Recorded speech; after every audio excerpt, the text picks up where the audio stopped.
Hello everyone, আসসালামু আলাইকুম। সবাই কেমন আছেন? আশা করি সবাই ভালো আছেন। আলহামদুলিল্লাহ আমি ভালো আছি। আমি Rabbi Mahmud, welcome my Facebook page. আপনাদের জন্য ছোট্ট একটা ব্লগ ভিডিও নিয়ে আসলাম। আজকের ব্লগটি প্রবাসী ভাইদেরকে নিয়ে। আপনি প্রবাসে না আসলে কখনো বুঝতে পারবেন না যে দূরপ্রবাস কতটা কঠিন।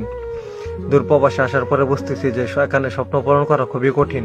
কারণ আমরা ছেলে মানুষ ভাই, আমাদের শত শত কষ্ট করতে হয়। কারণ পরিবারকে একটু ভালো রাখার জন্য শত শত কষ্ট করে থাকি আমরা।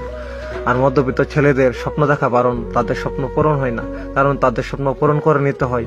কারণ পুরোটা পরিবার তাদের দিকে তাকিয়ে থাকে কখন তার ছেলে সফলতা অর্জন করবে।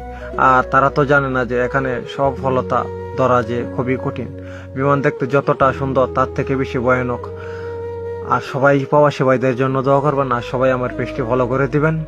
কারণ যারা এই দূরপ্রবাসে আসবেন ভেবেচিন্তে আসবেন, কারণ বর্তমানে সৌদি আরব এবং আরব কান্ট্রির সবগুলো দেশের অবস্থা খুবই ভয়াবহ। এবং সবার জন্য দোয়া শুভকামনা রইল। আসসালামু আলাইকুম রহমতুল্লাহি ওয়া বারাকাতুহু। সবাই ভালো থাকবেন, সুস্থ থাকবেন। গুড বাই, আল্লাহ হাফেজ।